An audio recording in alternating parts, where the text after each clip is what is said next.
Agora sim!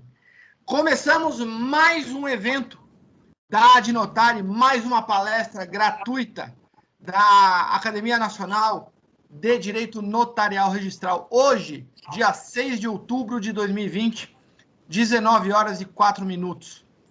Temos presentes aqui várias pessoas maravilhosas que nos acompanham, o doutor Douglas Nones, doutora Glaucia Estevam, muito obrigado, doutora Ivana, a doutora Liz Pereira, a doutora Maria Aurélia, o doutor Pedro Souza, o doutor Rodolfo, Tatiane, Viviane, Wilton, muitíssimo obrigado pela presença de vocês.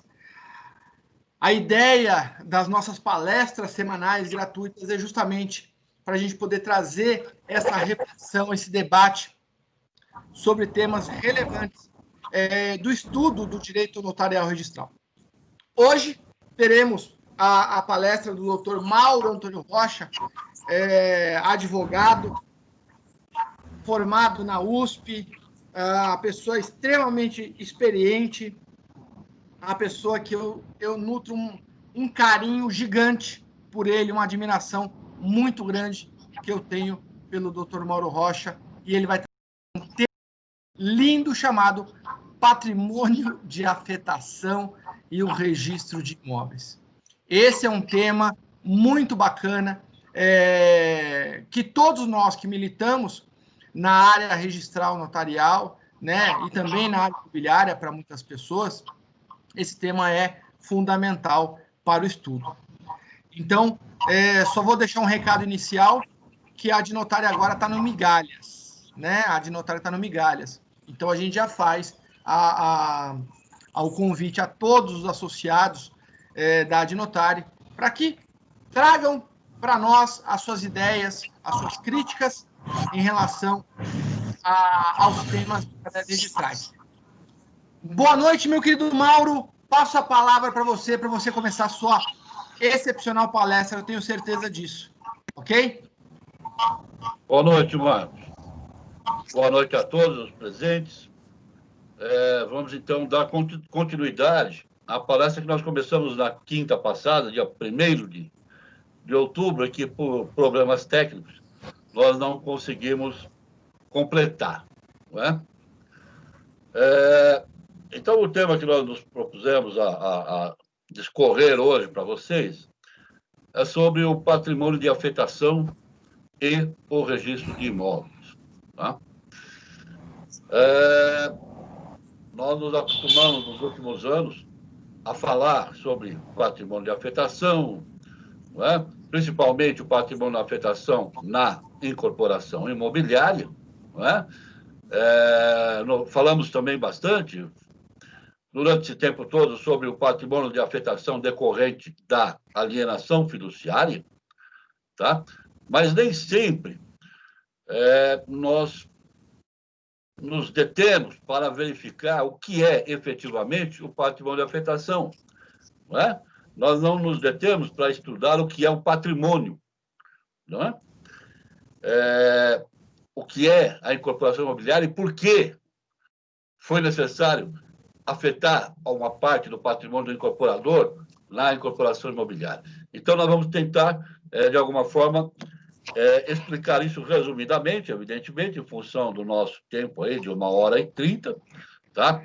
Eu deixo à vontade para os que tiverem qualquer tipo de questionamento, de comentário, qualquer coisa, fiquem à vontade. No momento que entenderem que devem falar, basta levantar a mão ou abrir o microfone e nós vamos atender e vamos discutir o assunto em questão, tá bom? Então, vamos lá.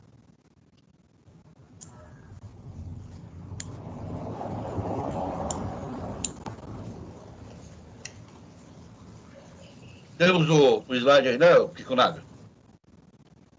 Temos sim. Está na tela, né? Está na tela. Muito bem.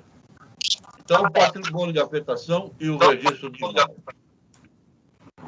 Alô? Pode continuar, Mauro. Ok. Muito bem. Para que a gente consiga entender o que é o patrimônio de afetação na incorporação imobiliária, nós precisamos iniciar buscando, de alguma forma, entender o que é o patrimônio. Tá? O patrimônio é um instituto de direito civil e ele é uma universalidade de direitos reais e obrigacionais, ativos e passivos, com expressão pecuniária, pertencente à pessoa natural ou jurídica. Né? O patrimônio ele é integrado por todas as relações jurídicas da pessoa natural ou da pessoa jurídica, de natureza obrigacional ou real, com seus valores ativos e passivos, e envolvendo o direito de propriedade e outros direitos reais, a posse, os direitos creditórios em geral e as obrigações correspondentes a esses direitos. Tá? O patrimônio da pessoa natural ou da pessoa jurídica, ele é único e permanece ligado à pessoa por toda a sua existência, independentemente da variação ou mutação desses direitos. Daí, então, é que decorre o princípio da garantia que assegura ao credor a satisfação de seus créditos. Não é? Como vocês sabem, todos os créditos eles são garantidos pelo patrimônio do devedor. Tá? E a garantia desses créditos, então, está na existência de um patrimônio e desse patrimônio ser único e ser intransferível. Né? Quando nós dizemos que o patrimônio é único, ele significa que, no momento do nascimento com vida, a pessoa natural recebe o seu patrimônio, certo? Então, ao nascer com vida, além da personalidade jurídica, a pessoa natural recebe um patrimônio, algo que se pode denominar de patrimônio. Da mesma forma, a pessoa jurídica, ao ser constituída, ela estabelece ali, através dos seus sócios cotistas ou acionistas, o seu patrimônio, tá certo? E esse patrimônio, ele vai acompanhar a pessoa natural por toda a sua vida, desde o dia do seu nascimento com vida até o dia de sua morte. E no dia de sua morte, esse patrimônio se extingue. Ele não é transferido para os herdeiros. O que é transferido para os herdeiros são os bens patrimoniais que integram o patrimônio do decúgito, mas não aquele patrimônio. Aquele patrimônio ele é único e ele é intransferível. Tá? Muito bem. Por ser único e intransferível, evidentemente, esse patrimônio ele sofre de diversas variações durante o período da vida da pessoa natural ou da pessoa jurídica. Tá? Então, é bem comum e é bem razoável que, ao nascer, a pessoa receba um patrimônio vazio, um patrimônio zerado. Não é? Ele, com certeza, não terá nenhum bem que integre aquele patrimônio. Mas também é bastante comum que aquele que nasce com vida já nasça com um patrimônio formado. Tá? Tem as questões lá, tem as situações previstas no Código Civil, onde o nascituro, nascido com vida, recebe todo um patrimônio grande, um patrimônio considerável. Ok? Então, existem essas variações. A pessoa hoje ela tem um patrimônio de milhões, de repente ela perde parte do patrimônio, o patrimônio é reduzido, passam-se os anos, ela recupera patrimônio, o patrimônio cresce novamente e assim por diante. Tá? Aquela situação normal que acontece na vida de qualquer pessoa, na vida de qualquer empresa.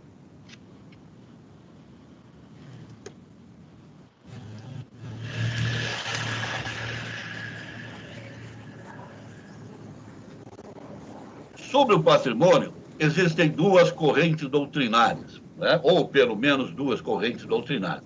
A primeira é a corrente tradicional, né? Que cuida de um patrimônio indivisível, ou seja, o patrimônio é composto de todos aqueles bens dos quais nós falamos agora há pouco, tá? E ele é indivisível, ele constitui um só patrimônio. Mais recentemente, surgiu a teoria do patrimônio afetado.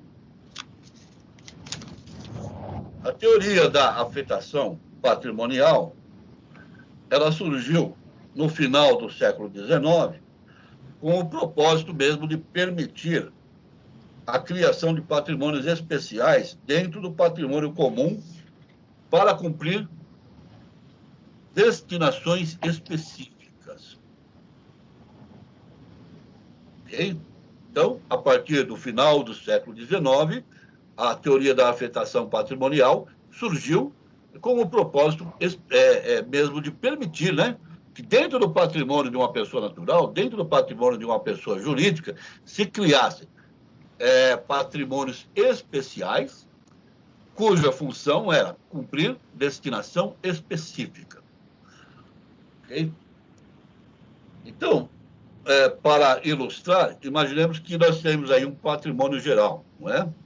Esse gráfico aí representa, então, o patrimônio geral de uma determinada pessoa física.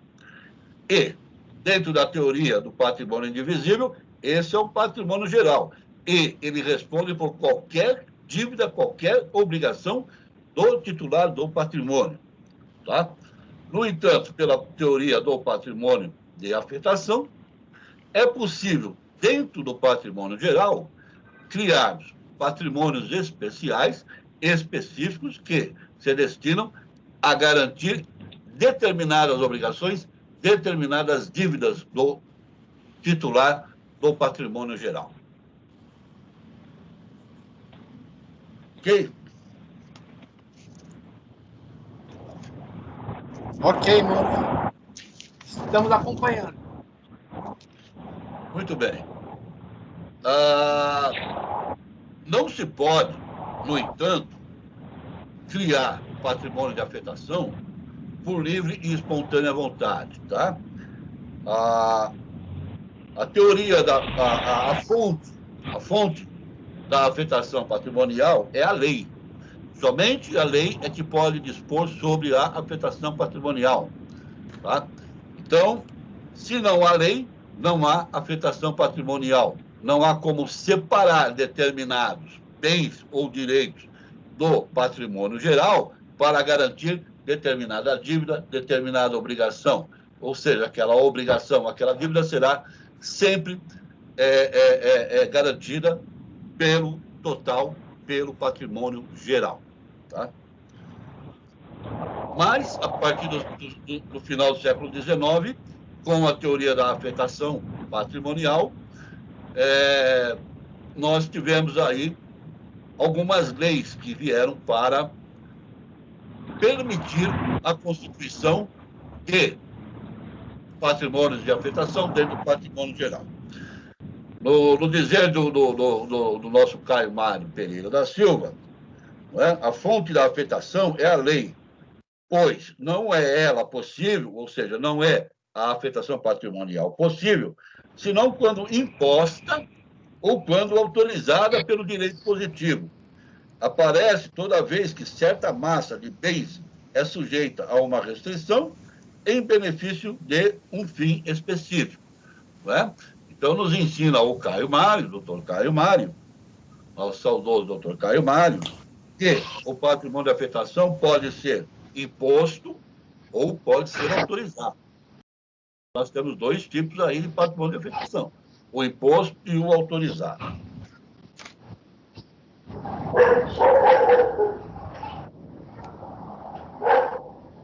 No Brasil, a afetação patrimonial passou a ser utilizada para a instituição do bem de família, né? Já a partir lá do Código Civil de 1916, e nós estamos falando do bem de família voluntário, né? Então, a instituição do bem de família voluntário constitui uma afetação patrimonial. né, o titular do patrimônio geral, ele tem a possibilidade legal de isolar determinados bens dentro do seu patrimônio e com ele constituir bem de família, que não será afetado em caso de algum tipo de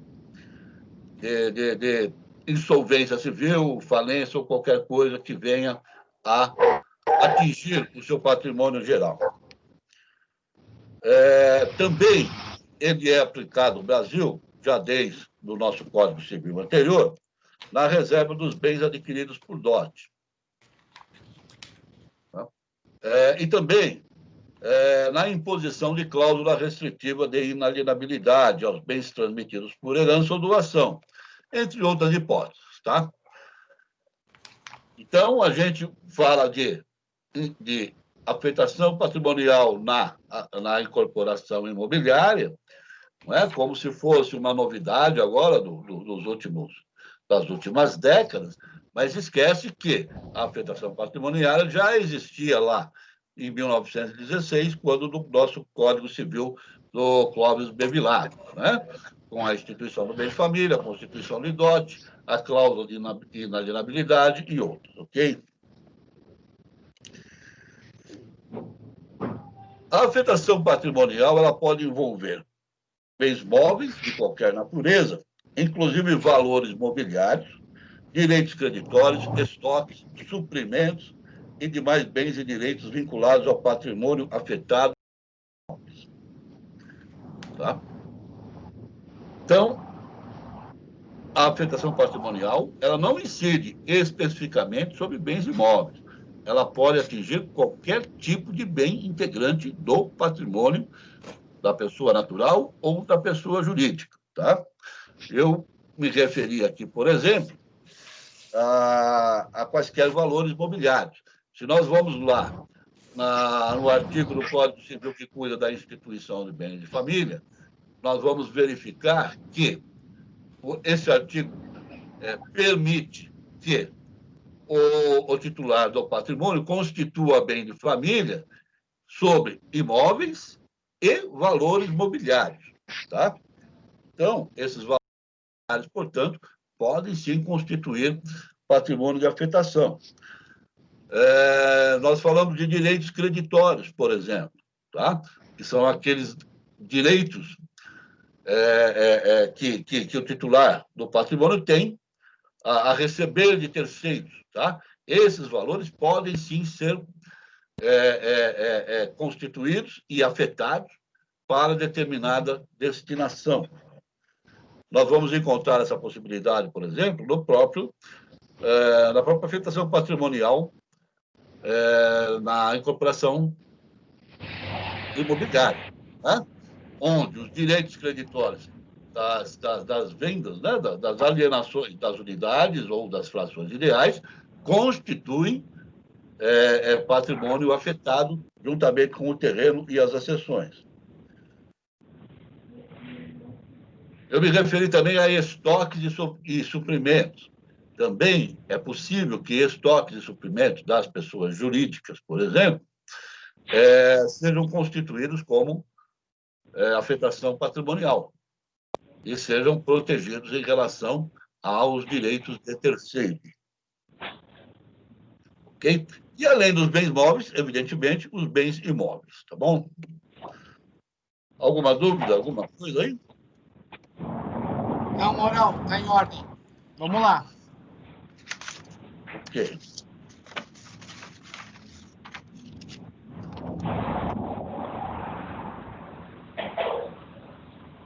Na alienação fiduciária, a propriedade do bem imóvel, o objeto da alienação fiduciária, é transmitida ao fiduciário e passa a integrar seu patrimônio, tá? Sob condição resolutiva. Mas antes disso, é interessante que eu diga alguma coisa referente ao próprio registro da afetação patrimonial, né? Do patrimônio de afetação.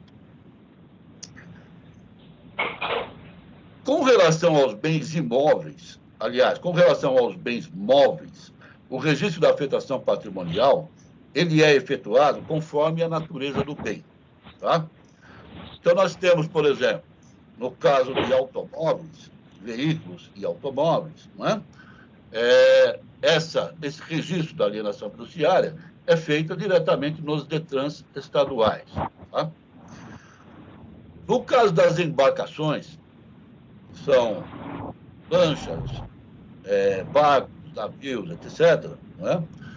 Esse registro da afetação patrimonial, ele é efetuado no Tribunal Marítimo, que é um órgão da Marinha do Brasil, tá? Tem lá um Tribunal Marítimo, e nesse Tribunal Marítimo há um registro, onde se faz o registro das embarcações e, em consequência, registro das constrições e ônus incidentes sobre essas embarcações, inclusive a constituição do patrimônio de afetação. Já o registro de afetação patrimonial envolvendo bem imóvel, ele é feito diretamente no registro de imóveis, tá? Então, quais são essas possibilidades de registro no registro de imóveis? E aqui eu estou falando em registro lato sensu, tá? Ou seja, registro ou averbação. Nós temos situações em que a afetação patrimonial é registrada efetivamente na matrícula imobiliária e temos outras situações em que a afetação patrimonial é averbada na matrícula imobiliária. Então, nós temos a instituição de bem de família, por exemplo, não é? A parte relativa ao imóvel deve ser levada a registro no registro imobiliário. A constituição do dote, a cláusula de inalienabilidade, a propriedade fiduciária, a constituição da afetação patrimonial na incorporação imobiliária, entre outros, ele é feito, então, essas constituições são feitas por averbação na matrícula imobiliária. Ok? No registro de imóveis. Muito bem. Como nós já vimos em umas palestras anteriores que fizemos, não é? Na alienação fiduciária, a propriedade do bem imóvel, o objeto da alienação fiduciária, é transmitida ao fiduciário e passa a integrar seu patrimônio sob condição resolutiva e com caráter de garantia, constituindo uma espécie de patrimônio afetado. Tá? Então, quando nós constituímos a alienação fiduciária, a propriedade do bem que era de titularidade do devedor passa à titularidade do credor. A propriedade é transferida ao credor, mas o credor recebe essa propriedade sob condição resolutiva. Qual é a condição resolutiva? A de devolver a propriedade ao devedor assim que efetuado o pagamento do débito, o pagamento da dívida, não é? E tem também caráter exclusivo de garantia. Portanto, apesar de integrar o patrimônio do credor, ele é um patrimônio afetado. E, por ser patrimônio afetado, não é? Ele não poderá ser atingido por terceiros, não poderá ser utilizado para garantia de débitos de titularidade de terceiros. Não é? Então, a transmissão do bem imóvel afetado pela garantia fiduciária somente é possível mediante a cessão dos direitos creditórios e da garantia fiduciária vinculada, não podendo, de forma nenhuma, ser constrangido para atendimento do interesse de terceiros credores do fiduciário. Isso significa o quê? Aquele credor da alienação fiduciária que recebeu o imóvel em garantia, que recebeu o imóvel em seu patrimônio com cláusula resolutiva, ele não pode, de nenhuma forma, transferir a propriedade desse bem para terceiro. Tá? Por quê? Porque aquele bem está no seu patrimônio em caráter resolutivo, como patrimônio de afetação. Tá? Então, não pode ser transferido para terceiro. que ele pode fazer? O que pode fazer o credor, se ele quiser se desfazer daquele imóvel, se desfazer daquele crédito?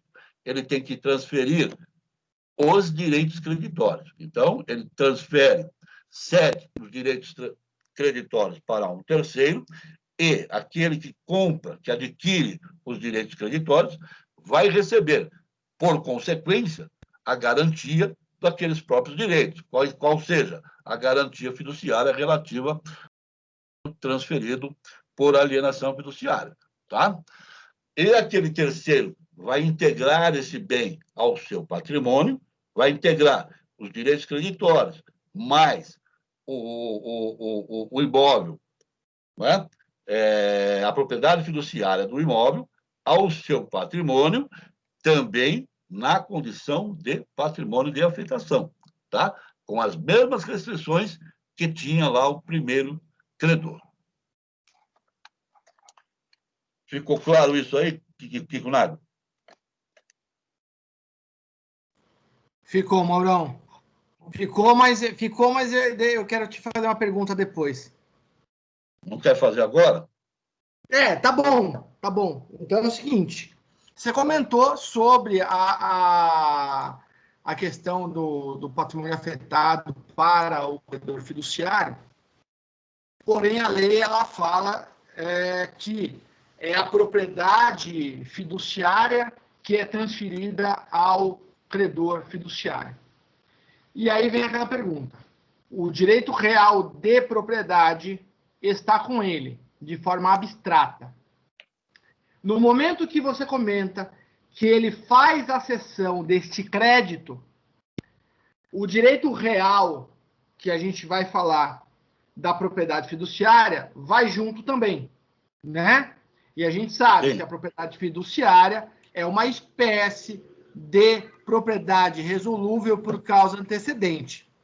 Ok? Mas, teoricamente falando, o artigo 22 da 9.514 e a posição do STJ em adotar essa teoria da propriedade fiduciária, como é que fica essa questão de eventual transferência desse patrimônio para um terceiro credor e vier uma discussão sobre ITBI?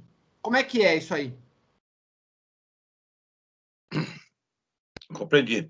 Não, eu acho que não tem nenhuma diferença, porque assim como veio para o patrimônio do primeiro credor a título de garantia, portanto, com a não incidência do imposto de transmissão de bens imóveis, né?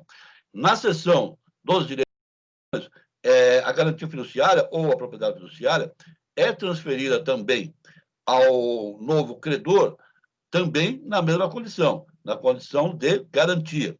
Portanto, também com a não incidência do ITBI. Eu não vejo nenhum problema em relação a isso, não. Tá? E a propriedade vai junto? A propriedade fiduciária vai junto. Vai junto. A propriedade fiduciária acompanha o direito creditório, porque a propriedade fiduciária nada mais é do que a garantia dos direitos creditórios, certo? Uma vez transferidos os direitos creditórios, transfere-se automaticamente a propriedade fiduciária ao novo titular.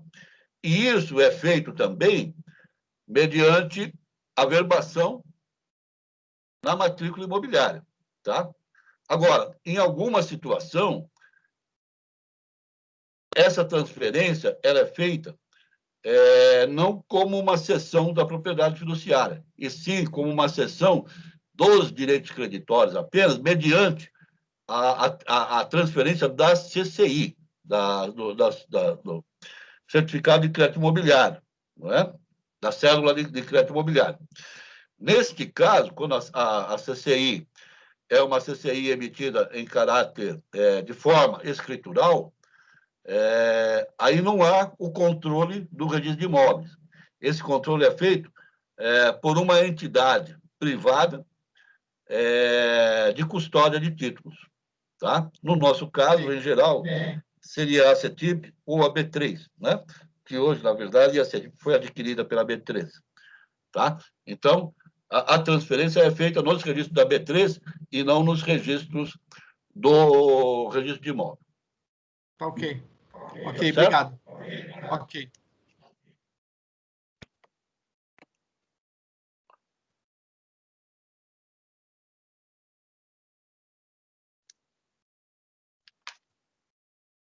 Muito bem. Aí, nós chegamos à nossa incorporação imobiliária, né? Então, nós vimos aí todas, ou pelo menos as principais formas de afetação patrimonial, né, existentes no Código Civil Brasileiro. Uma outra forma de afetação patrimonial que eu não citei, né, e que não está no Código Civil, tá? Não é decorrente, não é decorrente do Código Civil, é a própria instituição do bem de família pela Lei 8.009, tá? A Lei de Família também faz ali uma afetação patrimonial do imóvel residencial único da família, tá? Dentro do patrimônio do titular ali, tá? E esse bem patrimonial, esse imóvel residencial, também não será atingido pelo interesse de terceiro, estará protegido pela lei. Também constitui uma espécie de afetação patrimonial.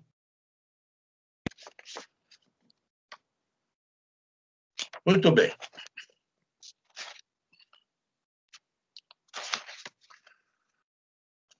A afetação patrimonial na alienação fiduciária está errado aqui, não é na alienação fiduciária. A afetação patrimonial na incorporação imobiliária foi pensada como um instrumento de compensação das fragilidades decorrentes da liberdade econômica conferida pela lei para empreender a incorporação. Tá? Vamos explicar melhor isso. A incorporação imobiliária ela foi regulamentada no Brasil pela Lei número 4591, né? 4.591, de 1964. Tá? Essa lei instituiu a incorporação imobiliária dentro de um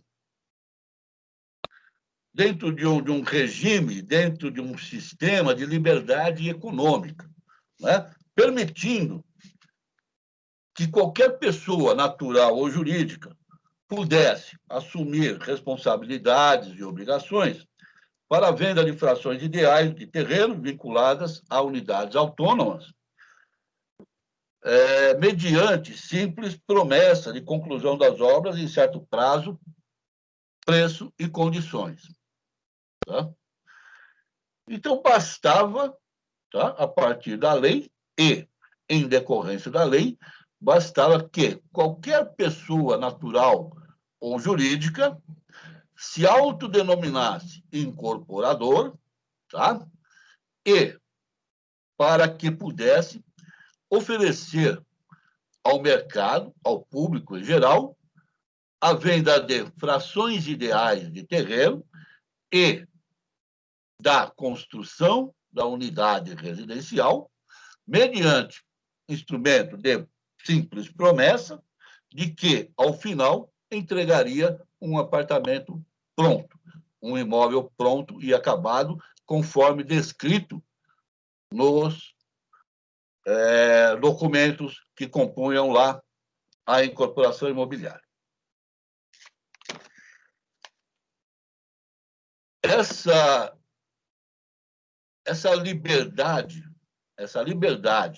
para incorporar, ela trazia em si, ou trouxe em si, uma série de fragilidades que foram aparecendo no decorrer do tempo.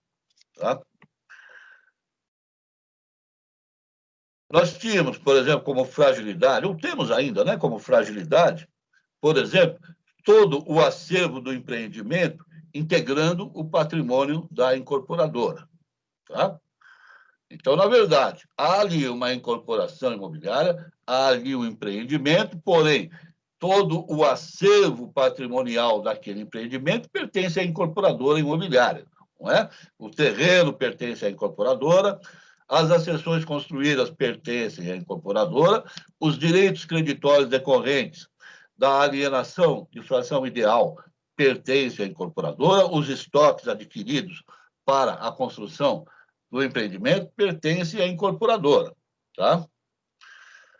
Essa é uma das fragilidades. A segunda, os empréstimos eles são concedidos pelas financiadoras diretamente para a incorporadora.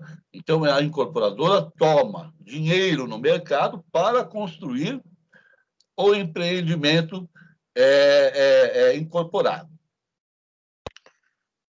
Muito bem.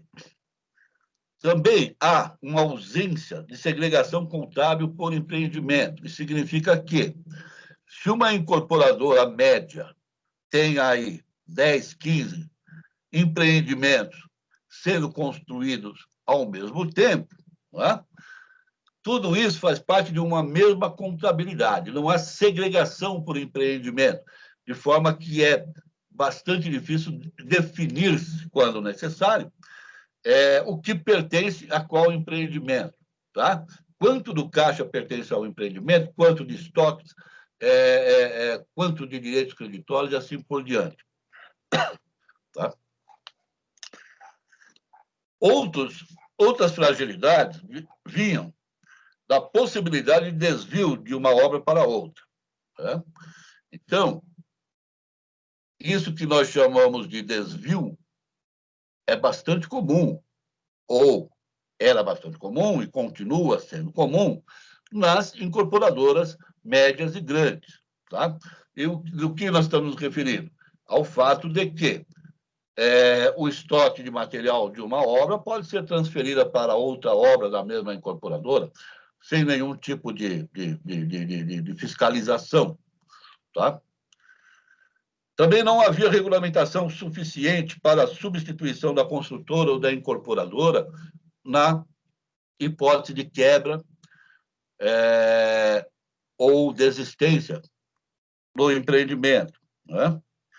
Também havia ausência de regras para a continuidade da obra em caso de falência da incorporadora. Todas essas fragilidades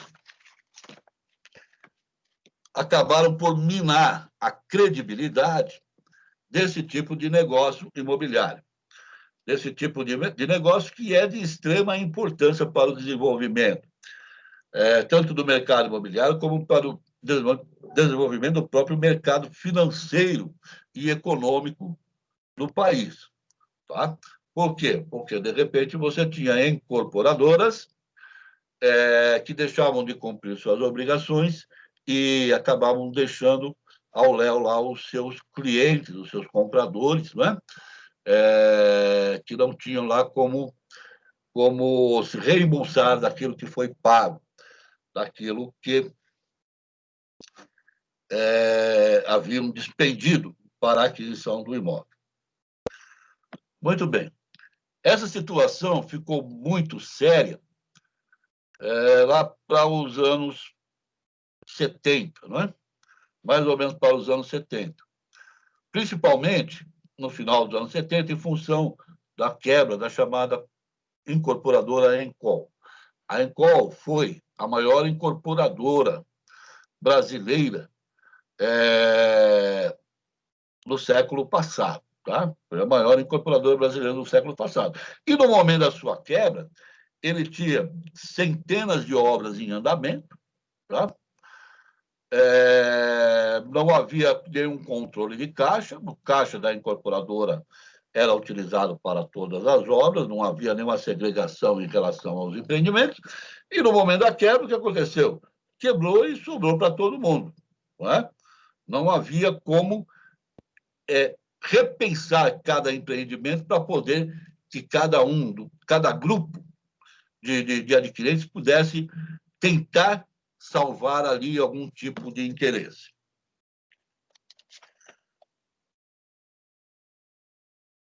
Bom, num primeiro momento, já no começo da Lei 45/91, a solução pensada para, de alguma forma, limitar a atuação de incorporadores desonestos, foi exigir do incorporador um registro da incorporação, um registro prévio da incorporação. Então, foi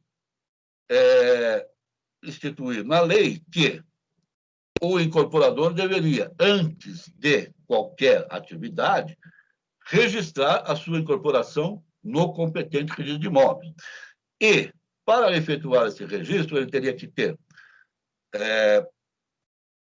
todos os documentos relativos ao próprio empreendimento, não é?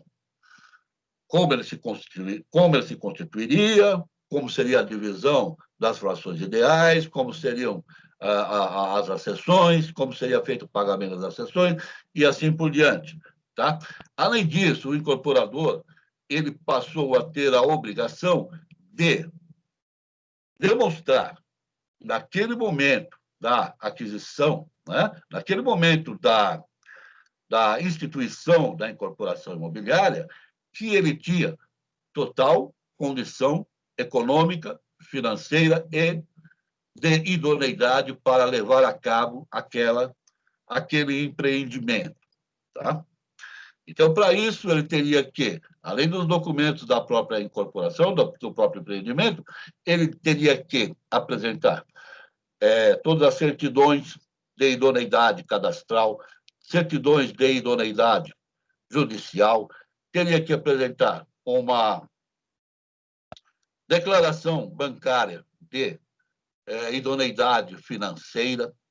Tá? Então, uma série de documentos foram arrolados para que o incorporador, naquele determinado momento, comprovasse a sua plena capacidade de levar a cabo aquela instituição, aquela incorporação imobiliária.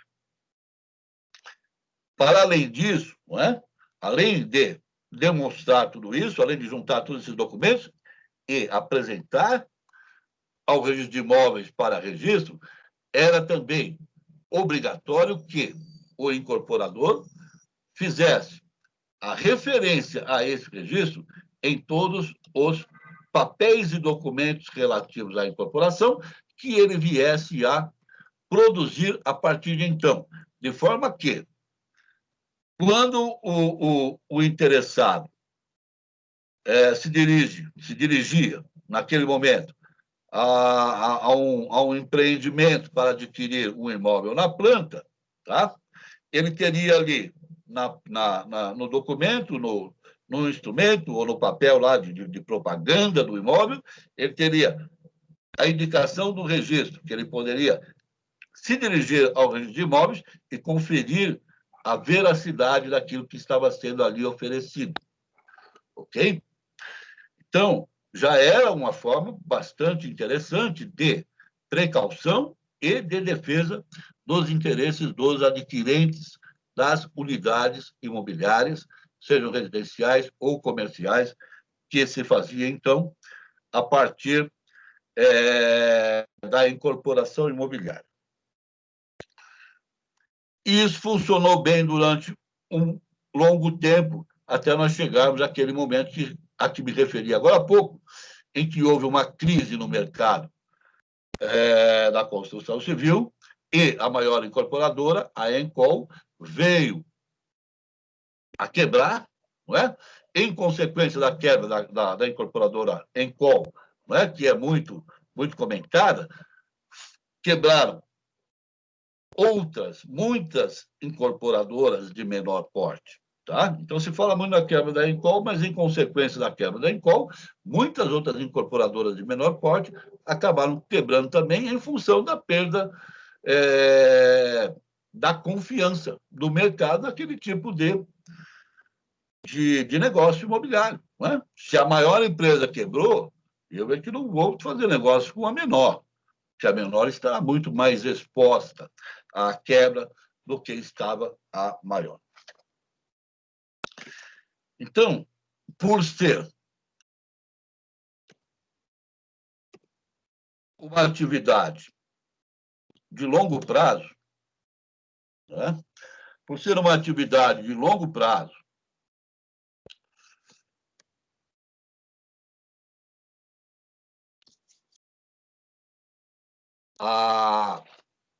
por ser uma atividade de longo prazo, então, aquela comprovação de capacidade e idoneidade financeira inicial, a que nós nos referimos agora há pouco, que seria a apresentação pelo incorporador de todas as condições financeiras, cadastrais, pessoais, não é? Para levar a cabo a incorporação imobiliária, tá? Todas aquelas condições eram suficientes para, naquele determinado momento, não é? Garantir o empreendimento. Mas não era suficiente para garantir a consecução do empreendimento a partir de então, até o final, até o final das obras, até a entrega final do empreendimento aos adquirentes, tá? Naquele tempo, lá por volta de 1980, a entrega de um imóvel residencial, né, de um prédio residencial, levava por volta de 4 a 5 anos. O prazo de lançamento, vendas, construção e entrega levava mais ou menos 4 anos. Hoje, pelo desenvolvimento da técnica de construção, esse prazo já foi reduzido e leva mais ou menos 2 anos e 3 ou 4 meses, tá? Muito bem. Então, se você tinha lá uma certeza de que, naquele momento, o incorporador tinha toda a condição de levar a cabo o empreendimento, tá? Ele, no decorrer da construção, no desenvolvimento do empreendimento, ele acabava perdendo essa condição. E, ao perder essa condição, evidentemente, ele não conseguia entregar o imóvel aos compradores, ao menos não conseguia entregar o imóvel aos compradores pelo preço combinado, não é? E, em geral, teria que chamar, não é? Acabava chamando todos os compradores para renegociar o valor, para agregar ali um sobrepreço que permitisse que ele levasse a cabo, então, a construção. Então, para isso foi pensado, não é? Para isso é que foi pensado na afetação patrimonial. Então, pela teoria desenvolvida, e essa teoria foi desenvolvida pelo Dr. Merlin Chalhoub, tá? O registro da incorporação imobiliária implicaria na imediata afetação patrimonial do terreno e das acessões objeto do empreendimento, assim como de todos os demais bens e direitos vinculados que seriam mantidos apartados do patrimônio geral do incorporador. Ok? Tá? Então, voltando um pouco e fazendo um pequeno resumo.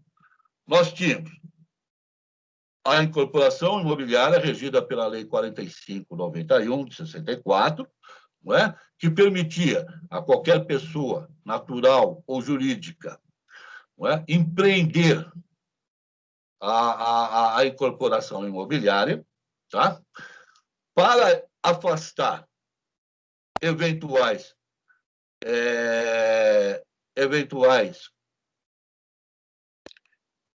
incorporadores desonestos, tá? A lei exigiu um registro da afetação, um registro prévio da afetação, com todas as suas características expostas nos documentos, não é? E, além disso, exigiu que o incorporador comprovasse a sua capacidade civil, a sua capacidade econômica, a sua capacidade técnica, não é? Enfim, a sua capacidade cadastral de levar a bom termo o empreendimento, tá? Então, com base nessa condição, nessa exposição de condições próprias para começar e terminar o empreendimento, se aprovava, então, a incorporação. Essas incorporações eram levadas a cabo e entregues aos seus adquirentes. Não é? Muito bem.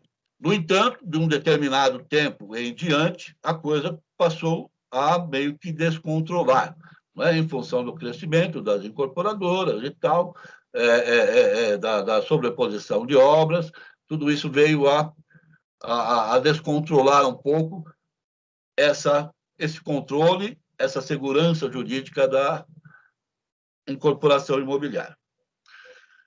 Muito bem. Então, desenvolveu-se a tese pelo Dr. Belin Chalub, não é?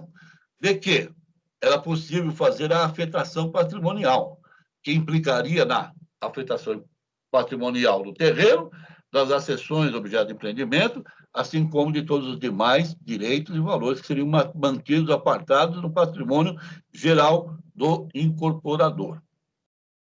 Tá? Isso significa o quê? Que, uma vez afetado o patrimônio daquele empreendimento imobiliário, tá? Todos os valores, todos os direitos, todas as obrigações, todo o patrimônio relativo àquele patrimônio estaria protegido dos credores dos demais empreendimentos levados concomitantemente pela incorporadora. Ok? Muito bem. Quais eram os objetivos declarados do patrimônio de afetação na incorporação imobiliária?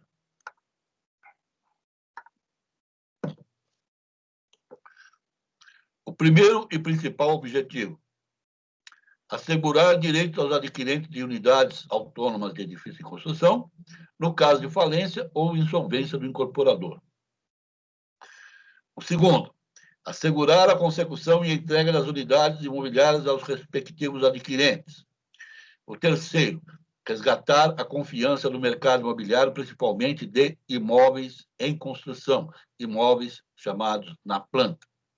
Tá? Então, esses eram os principais objetivos, né, ou os objetivos centrais da chamada afetação patrimonial na incorporação imobiliária. Muito bem. Vamos manter isso aqui na nossa mente, que vai ser importante para a gente entender o que vem em seguida. Então, assegurar direitos aos adquirentes, tá? Em caso de falência ou insolvência do incorporador.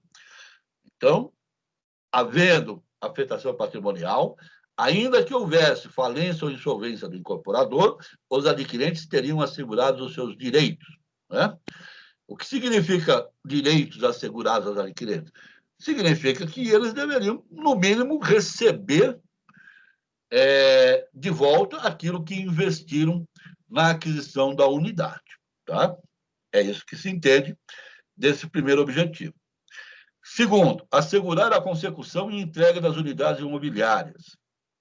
O que significa assegurar a consecução e a entrega? Significa que, tendo patrimônio de afetação, aquele empreendimento será concluído e as unidades imobiliárias serão entregues àqueles que as adquiriram. Tá? Era isso que se entendia dos objetivos da afetação. E o terceiro, resgatar a confiança no mercado imobiliário, do imóvel na planta. Significa o quê? Se desde a quebra da Encol, né, nós não tínhamos praticamente mais mercado de imóvel na planta, né? Por quê? Porque não havia confiança no mercado imobiliário. Então, aquelas incorporadoras que detinham capital suficiente, o que elas faziam? Elas levantavam o prédio, tá?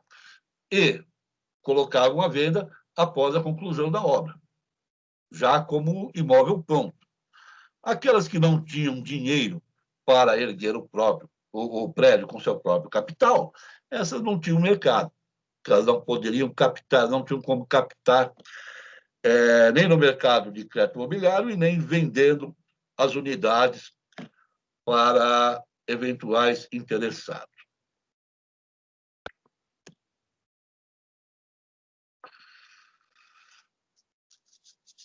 Nenhuma dúvida aí? Ninguém quer comentar nada? Maurão, Oi. Um detalhe que eu, para agregar a informação, né?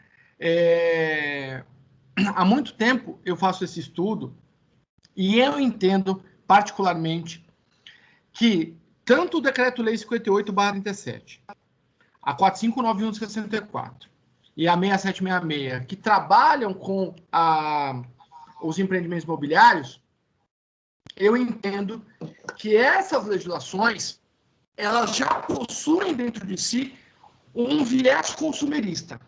Né? Esse viés consumerista ele já visa proteger o adquirente desde o Decreto-Lei 58/37.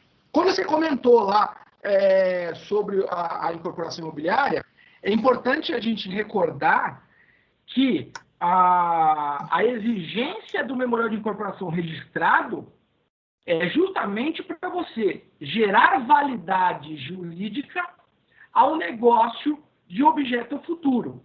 Por quê? Porque o Código Civil de 16, ele não tinha a mesma previsão que o Código Civil atual tem, o artigo 104, inciso 2. O artigo 82 do Código Civil de 16, ele falava, para a validade do negócio, você precisa de agente capaz, objeto lícito, né? E fora prescrito não defesa. O Código Civil de 2002 deixou claro que, no inciso 2, que o objeto lícito, ele deveria ser possível, determinado, significa objeto presente, ou determinável, que seria o objeto futuro. Né? Então, a incorporação imobiliária, ela não poderia trazer para o cliente, para o consumidor, uma insegurança em relação ao objeto. Então, exigiu-se que fizesse o registro. Para quê? Para que esse contrato não fosse de natureza aleatória. E é muito interessante, Maurão, porque muitas fraudes imobiliárias de empreendimentos decorrem justamente disso. Vem uma cooperativa, chama a pessoa e fala, olha, você quer comprar imóvel? Quero. Só que na hora de você assinar o contrato com a cooperativa, nem o terreno a cooperativa tem. Ela fala, você vai ter direito a um imóvel aí, de mais ou menos tantos metros, só que nem o terreno a cooperativa tem. Então, tomem cuidado com essas questões de incorporação imobiliária. Por quê? Porque o artigo 66 da 4591/64 também determina que se o incorporador não registrar a incorporação, é contravenção contra a economia popular. E é engraçado, Maurão, em São Paulo, tem muito empresário que faz incorporação, vende o imóvel e não registra a incorporação. Há 2 anos atrás, eu fui chamado para uma reunião com 2 empresários, 2 irmãos, e eles vendiam os terrenos na Zona Leste de São Paulo sem incorporação. E chamaram justamente para falar, doutor, vem aqui rever o nosso contrato de compra e venda. Eu falei, ok, cadê o memorial? Não, a gente não faz memorial, porque é muito caro o memorial. Então a gente já vai, constrói direto. E é engraçado isso, que as pessoas compram, né? Elas confiam na palavra do vendedor. Temos que tomar bastante cuidado nessas questões de incorporação e de patrimônio de afetação. Esse é um outro tema interessante, Maurão, a gente trazer para um outro debate, falar sobre as incorporações e o processo de falência. Porque tem juiz que está trazendo para dentro do processo de falência os patrimônios de afetação. Não, realmente, você tem razão. Todas essas leis que você citou aí, elas já tinham mesmo esse viés consumerista, né? O viés de proteção ao adquirente. O problema era a eficácia dessa proteção quando do evento danoso, quando da efetiva quebra, né, da incorporadora. Tá?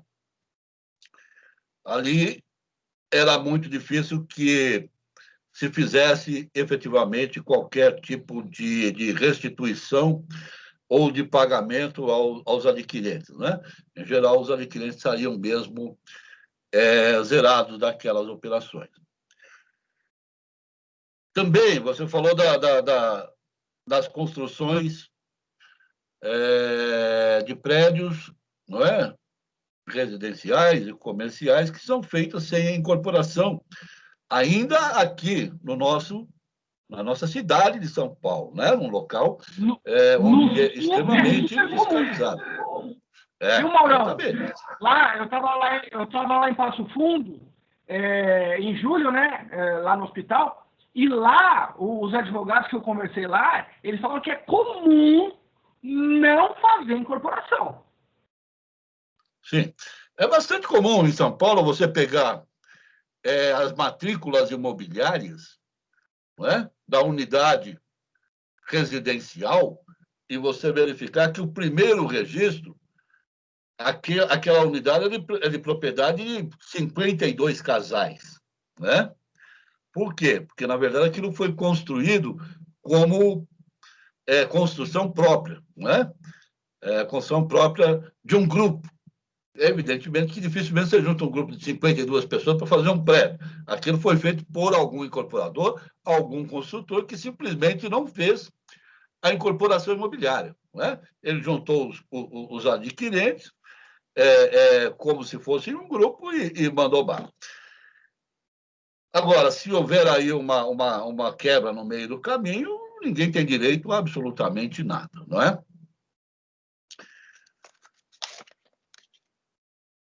Muito bem.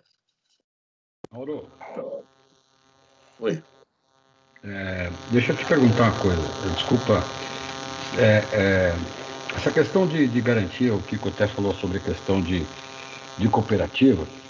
Depois da quebra da Encol, houve uma garantia de patrimônio de afetação muito grande. Não é isso? Aí o brasileiro gosta de inventar, né? E aí começamos a fazer sistema de cooperativa, principalmente cooperativas de banco, né? Nós vemos aí a questão da Bancop, né? Nesses sistemas de cooperativas, como que funcionaria essa questão do patrimônio de afetação quando os associados são próprios, vamos dizer, incorporadores, vou colocar entre aspas, para que fique de forma clara, né? Poderia falar um pouco sobre isso, por favor? Sim. Bom, a Bancop foi a segunda maior incorporadora do Brasil, não é? Ela só era menor do que a Encol, certo? E a Bancop teve uma quebra quase que do tamanho da Encol, certo? Só que não houve tanta repercussão da quebra da Encol, mas a Encol teve uma quebra bastante grande, deixou aí a Bancop, deixou aí dezenas de milhares de bancários com seus direitos reduzidos a zero. Mas a questão é a seguinte, por que se faz a cooperativa? Por que se constitui a cooperativa? Exatamente para evitar a incorporação imobiliária. Por quê? Na incorporação imobiliária, a atividade incorporativa é exercida por uma pessoa física ou jurídica que se propôs a erguer um determinado imóvel. Tá? Na cooperativa, não. Na cooperativa, a proposição ou a propositura de erguimento daquele empreendimento parte dos próprios adquirentes. Tá?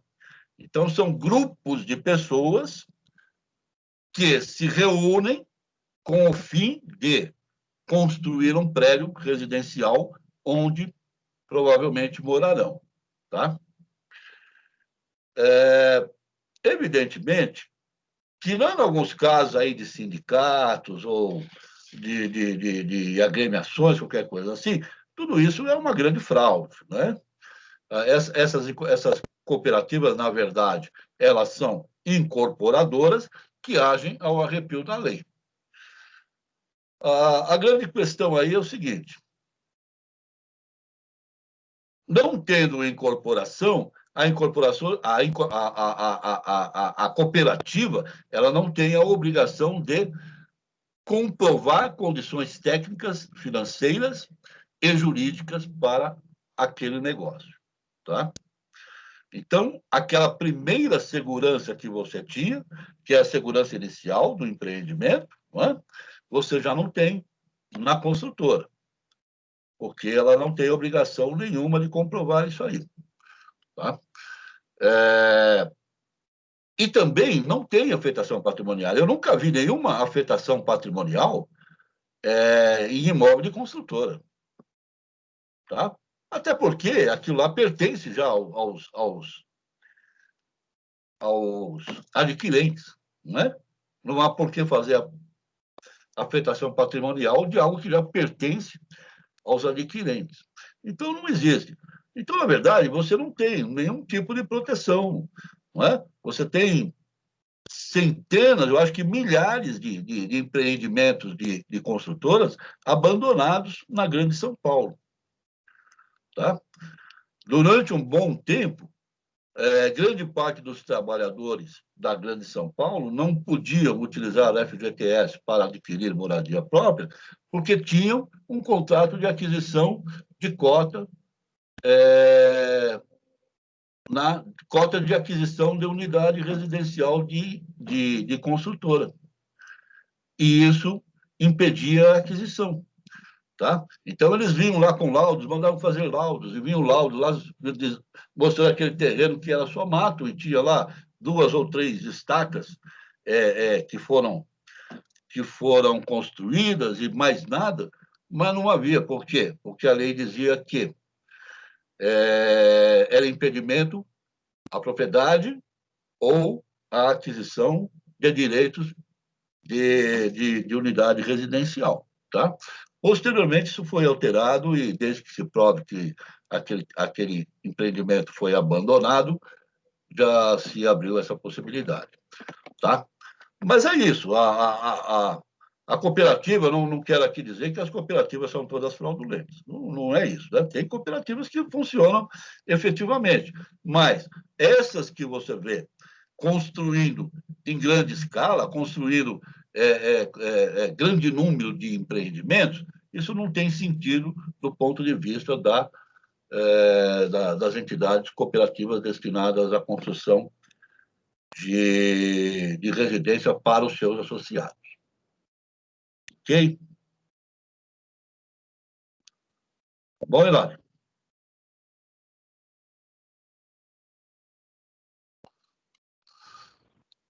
Ok. Vamos lá. Obrigado pela resposta. Então, nós tivemos aí essa teoria da afetação patrimonial.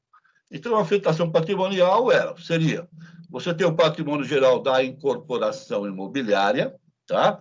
Que é diferente do patrimônio geral do incorporador ou da incorporadora, tá? E você constituiria a afetação patrimonial sobre todos os bens daquele patrimônio. Todos os bens daquele empreendimento, tá? Muito bem. Essa teoria, ela foi aguardada pelos incorporadores, não é? Com grande interesse, por um dos objetivos que nós comentamos agora há pouco. Não é? Qual era o objetivo? O objetivo da recuperação da confiança no mercado imobiliário, notadamente no mercado de construção de imóveis na planta. Tá? Então, isso interessava aos incorporadores. Mas o que não interessava ao incorporador? Não interessava ao incorporador constituir afetação patrimonial obrigatória. Por quê? Eu vou explicar e vocês vão entender e vão ver que há uma certa razão para o incorporador pensar dessa forma. Se você pensar numa incorporadora que tenha um empreendimento em andamento, a afetação patrimonial não produz nenhum efeito. Tá? Por quê? Porque tudo que entrar ali de dinheiro, da venda de frações ideais, de recebimento de direitos creditórios, tudo que for gasto ali com a compra de insumos, compra de estoques, essas coisas, serão, evidentemente, carreados àquela incorporação, tá? Salvo algum ato ilegal, né? De desvio de mercadorias. Muito bem. Então, para esse não tem nenhum efeito. Agora, para uma incorporadora média ou uma incorporadora grande, isso faz muito efeito. Imaginem, por exemplo, uma incorporadora MRV, que tem por volta de, sempre tem no mínimo 500, 600 empreendimentos correndo ao mesmo tempo, concomitantemente, em situações diferentes, lançados em momentos diferentes, tá? Em condições de construção diferentes. O que vai acontecer? Essas incorporadoras terão no seu cash flow, né, empreendimentos que terão saldo positivo num determinado momento e empreendimentos que terão saldo negativo naquele determinado momento. Tá? O que essas incorporadoras fazem normalmente? Trabalham com caixa único, de forma a equilibrar a necessidade. Tá? Do ponto de vista da administração financeira, não faz nenhum sentido eu aplicar dinheiro excedente de um empreendimento no mercado financeiro a um juro, digamos, de 1% ao mês, 1,2% ao mês, e captar empréstimo para um outro empreendimento a juros de 3%, 4%, 5% ao mês. Não é? Não faz o menor sentido isso para as incorporadoras. Tá?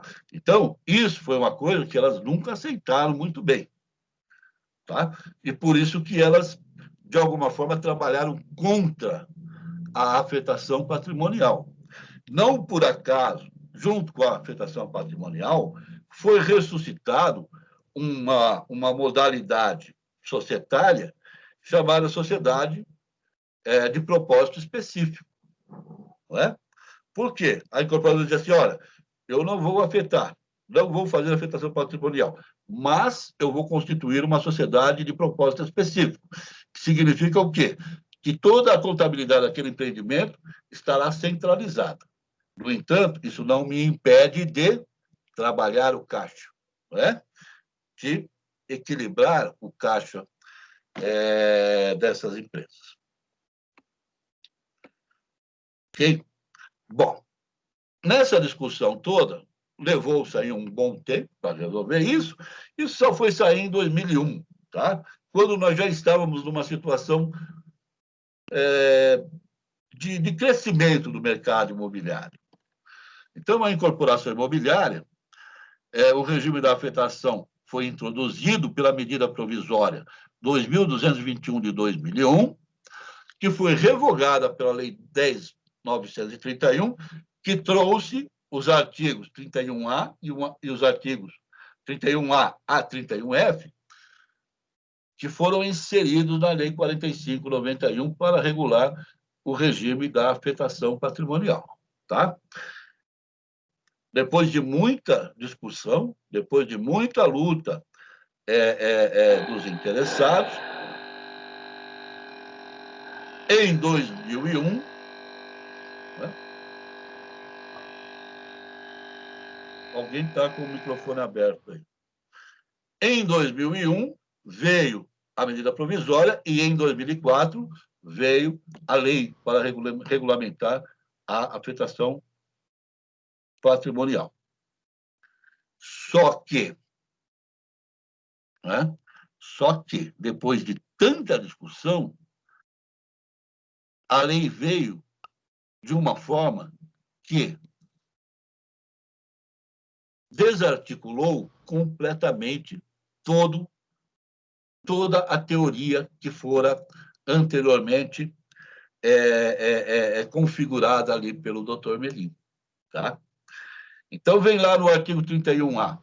A critério do incorporador, a incorporação poderá ser submetida ao regime da afetação, pelo qual o terreno, as accessões, objeto da incorporação imobiliária, bem como os demais bens e direitos, manter-se-ão apartados do patrimônio do incorporador e constituirão patrimônio de afetação, destinado à consecução da incorporação correspondente à entrega das unidades imobiliárias aos respectivos adquirentes.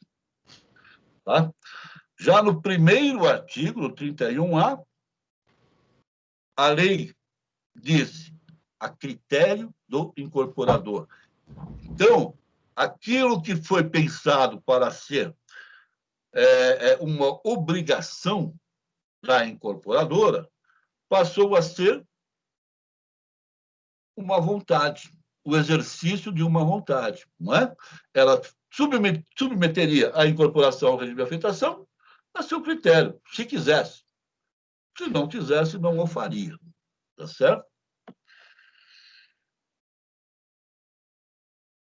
Com isso, o nosso patrimônio de afetação deixou de ser um instrumento de defesa dos interesses dos clientes para se tornar um instrumento meramente de marketing das incorporadoras imobiliárias. Tá? Então, a critério do incorporador, a incorporação poderá ser submetida ao regime de afetação. No demais aqui, tudo aquilo que foi pensado anteriormente. Né? Então, o que compõe lá o regime de afetação? O terreno, né? É claro. O terreno compõe o patrimônio de afetação. Todas as accessões que forem feitas no terreno, todos os demais direitos a ele vinculados, né? Sejam os direitos creditórios, sejam os estoques, sejam quaisquer outros bens. Tá? Então, tudo isso é apartado do patrimônio incorporador. O caixa é tratado diferentemente. Os recursos da incorporação são depositados em conta exclusiva do empreendimento e não mais em conta de titularidade exclusiva do incorporador. Tá? Tudo isso destinado a quê? Olha como termina o 31A. Constituirão patrimônio de afetação destinado à consecução da incorporação correspondente à entrega das unidades imobiliárias aos respectivos adquirentes. Não é? Se você ler esta frase com atenção, a partir do destinado, você vai concluir que essa frase não significa absolutamente nada, tá? E nem que o regime de afetação assegura efetivamente a consecução da incorporação e a entrega das unidades. Nada disso. Significa apenas que o regime de afetação assegura que os bens ali investidos estarão sob controle e, em caso de quebra, serão recuperados. Exclusivamente isso. Tá? Então, a lei já perdeu a sua eficácia no artigo 31A. Mas veio o artigo 31B também, né? Que diz: considera-se constituído o patrimônio de afetação mediante a averbação a qualquer tempo no registro de imóveis do termo firmado pelo incorporador e, quando for o caso, também pelos titulares de direitos direitos reais de aquisição sobre o terreno.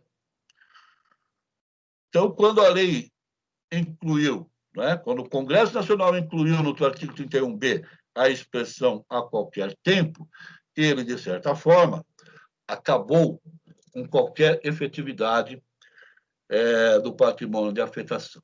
Tá? O patrimônio de afetação ele foi pensado para ser constituído no momento da incorporação imobiliária, no momento da instituição da incorporação imobiliária. e não a qualquer tempo. Não é? Então, naquele momento, eu instituo a incorporação imobiliária e já afeto o terreno,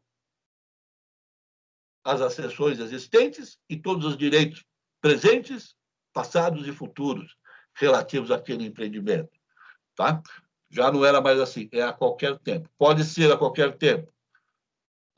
E, num primeiro momento, se pensou desde a instituição até a conclusão da obra.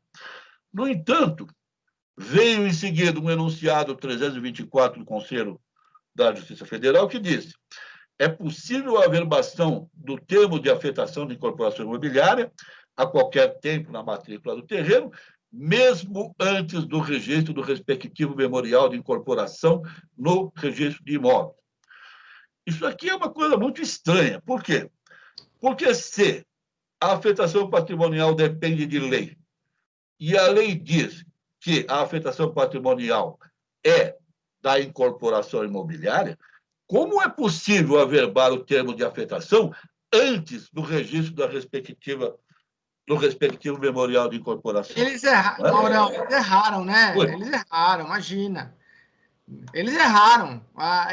Esse enunciado 324 aí, claramente, quem redigiu não lembrou do princípio da continuidade. Provavelmente, mas está lá. Tá? Ele não foi em nenhum momento revogado. Ele está lá entre os enunciados do CJF. Tá? Muito bem. Então, como Maurão, é que só para te funciona? avisar que a gente já está com 1h30 já quase, hein? Já? Então vamos acabar rapidinho. Então, só lembrando aqui, ó, como é que funciona a incorporação imobiliária. É uma atividade de longo prazo. Tá? Começa aqui com a captação de terreno, passa pela definição do produto, estudo de viabilidade, aquisição do terreno, tá? Registro da incorporação. Hã? Caraca! O quê? É bastante. Esse caminho que A você incorporação fez aí. imobiliária é uma atividade muito extensa e de longo prazo. Né? Legal. Então, a rigor, a afetação patrimonial ocorreria no momento do registro da incorporação, aqui na segunda linha, né? Tá? Onde, então, se faria o lançamento e venda, pau e tal, até a entrega das unidades, até chegar nas entregas das unidades. Ora, o que tem acontecido ultimamente? Temos visto pouca constituição de afetação patrimonial, de patrimônio de afetação na incorporação imobiliária, ok? Só faz afetação patrimonial aquela incorporadora que, por algum motivo, precisa de exposição para o seu produto, não é? Precisa de marketing para o seu produto. Essa tem feito incorporação imobiliária. Também essa tem feito afetação patrimonial. Também faz afetação patrimonial, também institui afetação patrimonial a incorporadora que está sendo obrigada pela instituição financeira a fazer, ok? Aquela que não tem capital, precisa do capital da instituição financeira e esta está obrigando a fazer. Agora, a instituição financeira também não tem muito interesse na afetação patrimonial. Tanto que, num determinado momento, a afetação patrimonial ela foi substituída pela SPE. Tá? Por quê? Porque a SPE permite a entidade financeira o mesmo tipo de controle que exerceria sobre a incorporação, sobre a afetação patrimonial, né? Uma vez naquela sociedade de propósito específico estarão centralizados todas as transações do empreendimento, então é de fácil controle, tá? E afastaria todo o gesso trazido pela afetação patrimonial. Então, as instituições financeiras também não gostam muito da afetação patrimonial, a não ser em situações específicas. Ok? Então, ela tem usada ultimamente para quê? Como meio de planejamento tributário. Certo? Uma vez que, como nós vamos ver aqui mais para frente, vou pular alguma coisa aqui, já que nós estamos no fim do...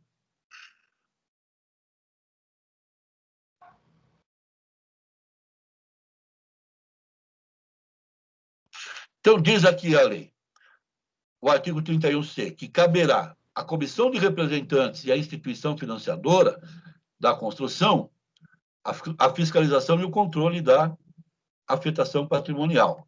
Ora, a instituição financiadora não quer exercer controle e fiscalização da afetação patrimonial. Então, ela prefere o SPE. Tá? Muito bem. Que poderão contratar terceiros para tanto sob seu risco, né? E pagando, né? Arcando com os custos, tá?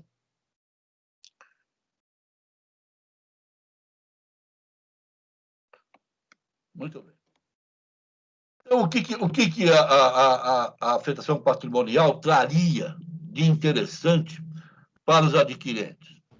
Traria a proteção dos adquirentes quando da eventual falência do incorporador. Tá? Diz lá o artigo 119, 9º da Lei de Falência. Os patrimônios de afetação constituídos para cumprimento de destinação específica obedecerão ao disposto na legislação respectiva, permanecendo seus bens ações separados do falido até o advento do respectivo termo ou até o cumprimento de sua finalidade. Significa o quê? Que ainda que a construtora ou a incorporadora venha a falir, né?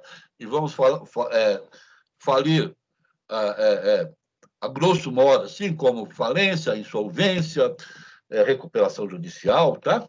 Vamos incluir isso tudo aqui na falência, ainda que a incorporadora ou a construtora venha a falir, tá? Os patrimônios de afetação permanecerão protegidos e não integrarão a massa falida, tá? E nem serão utilizados para pagamento de terceiros interessados, tá?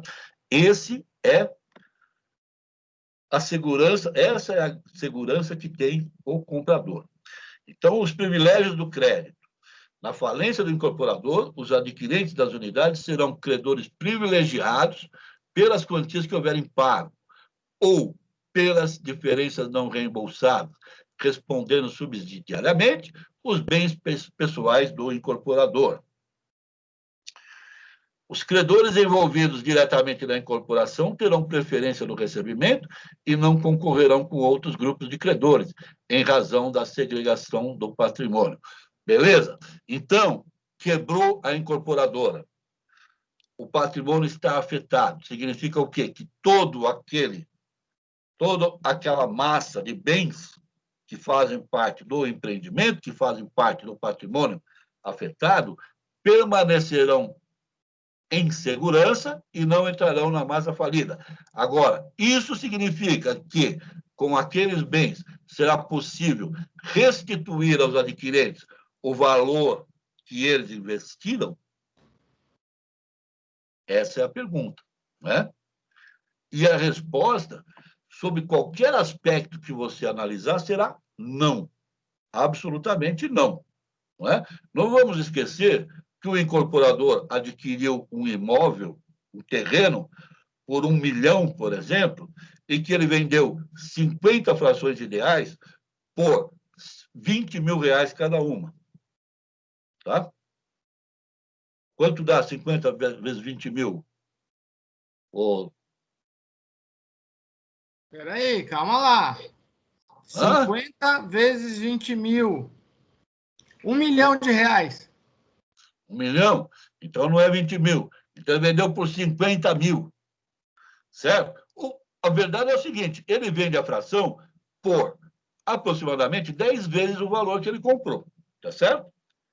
Esse é o negócio do incorporador, é vender fração ideal. É daí que vem o grande recurso.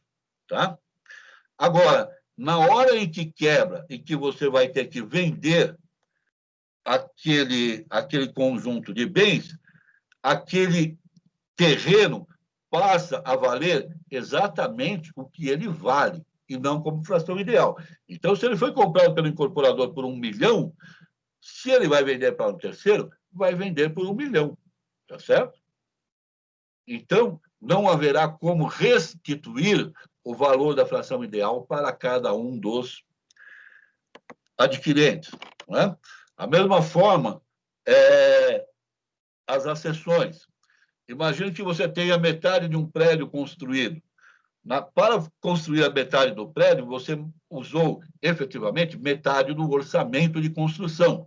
Agora, se você vai vender isso num leilão ou numa para um interessado, num processo de recuperação de patrimônio, certo?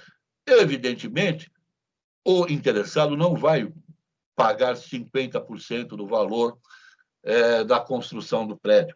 Ele vai oferecer um valor qualquer muito menor do que isso. Então, há sim a possibilidade de recuperar alguma coisa, mas não há a possibilidade de recuperar tudo que foi investido.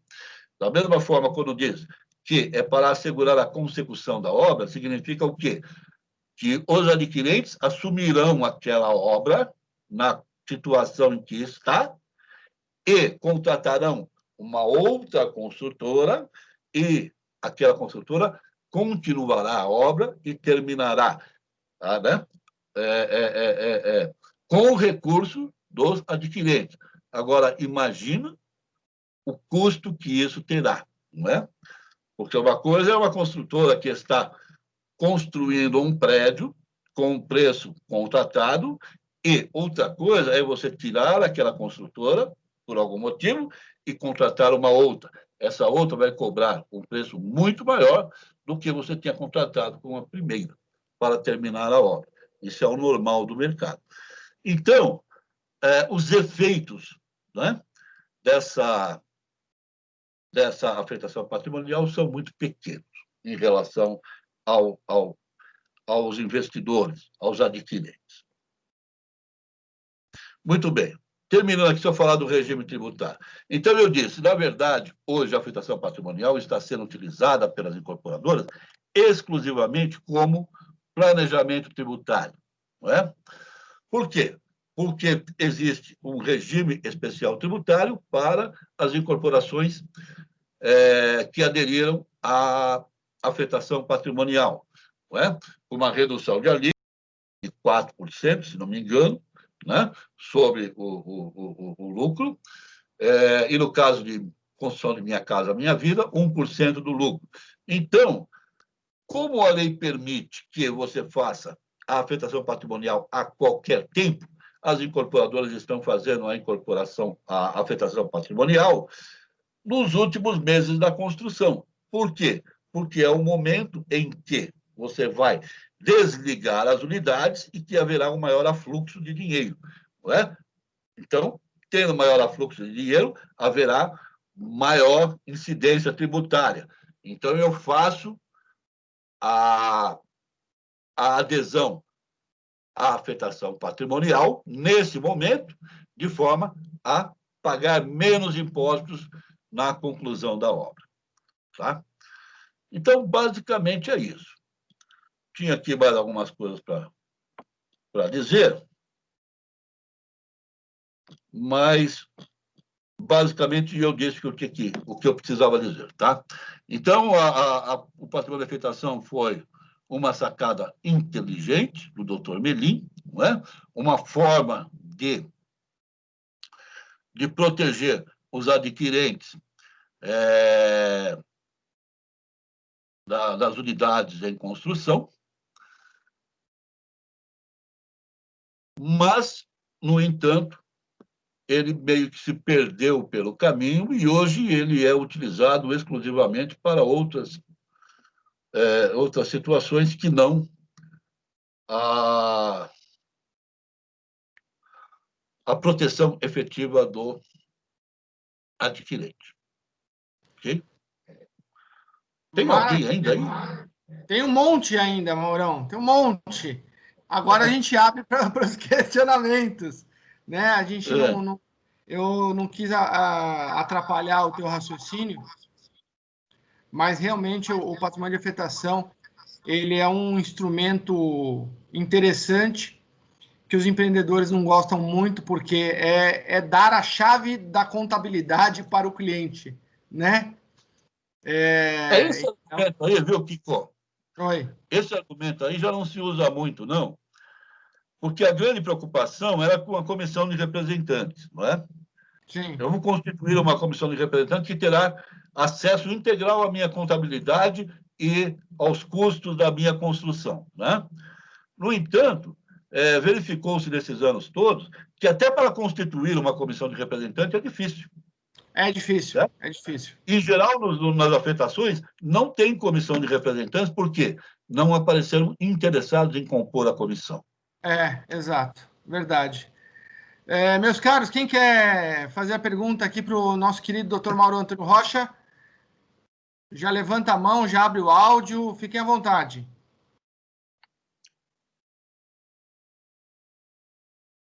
Quem mais? Não vão brigar, calma lá. O pessoal está tumultuando aqui, Mauro. Eu estou vendo. Meus caros. Quando se estendeu muito, provavelmente ninguém, né? Não é isso. É a questão também, a gente tem que lembrar que essa questão de afetação, não é todo mundo que mexe com isso, né, Maurão? Não é todo mundo que mexe. Meus caros, vamos lá? Se não tem perguntas, a gente vai encerrar. Então, Maurão, como ninguém se habilitou aqui, a gente faz o encerramento do nosso evento. Opa, veio aqui uma mensagenzinha aqui. Espera aí. É só pressionar que vem a mensagem. A doutora Viviane Anjo. Obrigada, Mauro. Sempre, como sempre, perfeito. Boa noite, bom descanso. É isso. Amanda Gil, excelente exposição, Maurão. Tá devendo almoço. Ixi, Maria. Já estão te cobrando almoço aqui, Mauro. Tá vendo? É isso. Eu ia sortear um almoço, mas como saiu todos os presentes...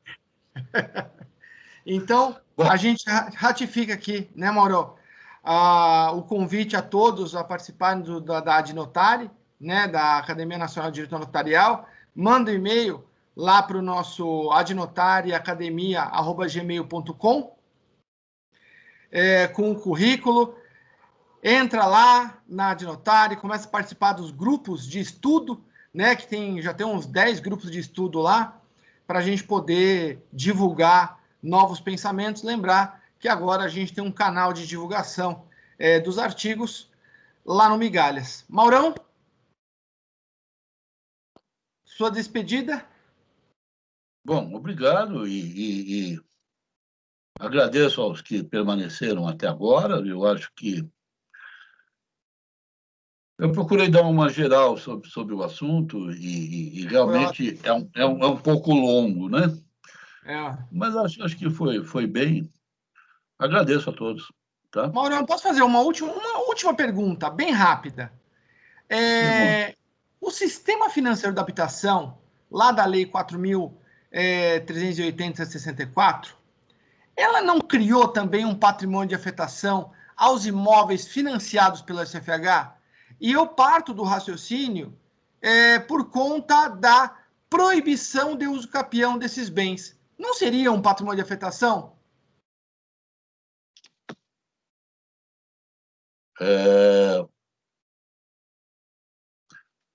Talvez, depende de como você olha. Na verdade, ele é considerado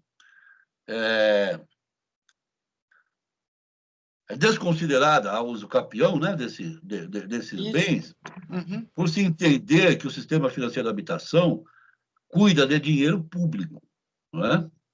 E em se tratando de dinheiro público, esses bens seriam, por extensão, também bens públicos. Não é? Mas sim, eu acho que podemos entender também como um patrimônio de afetação. Mas veja só, quando fala bem público, você está dando efeito de bem público, e o bem público também é afetado, né? Sim, também são afetados, exatamente. Então tá bom. É isso aí. Maurão, obrigado mais uma vez pela disposição que você tem aí. Lembre-se que amanhã o senhor tem aula na ESA, salvo engano. É isso mesmo? Viu? Confere com o original? Viu? Ou você já deu aula na ESA lá? Já dei. Ah, já deu sua aula? Olha lá, hein? Já dei. Não, já dei as 2 aulas. Ah, então tá bom. Então fechou. Não, acho que é você que vai ter aula lá amanhã. Eu acho que não. Não sabe. O Mauro já deu aula, já deu as aulas dele. Ah, então tá bom. Então, meus queridos, mais uma vez, muito obrigado pela presença de todos, né? Nos vemos na quinta-feira, na palestra de renúncia da propriedade, o expositor, doutor Mark Stauder. Fiquem com Deus, um abraço. Tchau. Obrigado, um abraço a todos. Até logo.